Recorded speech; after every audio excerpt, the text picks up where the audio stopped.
Hai, nama saya Alisa Sugito. Saya seorang trade lawyer dan saya juga penulis buku Nikel Indonesia Kunci Perdagangan Internasional.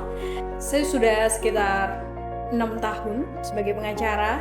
Saya tertarik untuk membuat buku Nikel Indonesia karena pada waktu itu saya sedang studi S2 di Universitas Indonesia.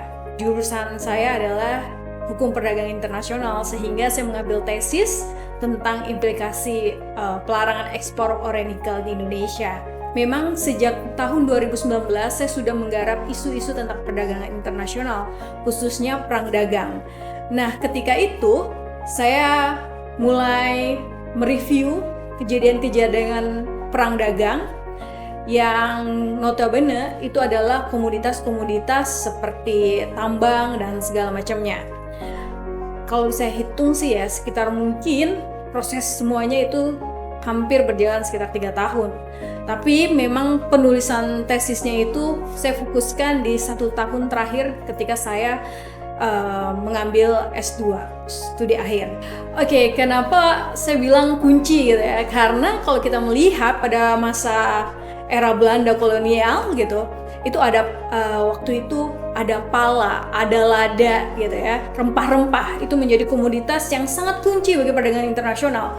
Nah, di era transisi energi ini di mana kita sedang menghadapi krisis iklim, kita membutuhkan yang namanya nikel sebagai renewable energy gitu. Bahan penghantar yang paling ramah lingkungan adalah nikel. Dia bisa masuk dipadukan oleh logam manapun. Bahkan 300.000 produk turunan itu berasal dari nikel.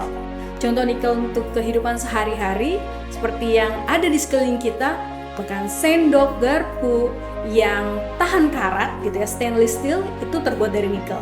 Bahkan kalau dokter nih mau bedah dan segala macam itu kan harus tahan karat ya. Jadi itulah alat-alat kedokteran juga. Kemudian selain itu ada juga di baterai HP kita. Selain itu juga nikel berguna buat kendaraan mobil listrik. Buku ini tersedia di Gramedia dan juga kalian bisa follow IG kita @nikel_Indonesia. Di situ ada info-info menarik tentang Nikel Indonesia.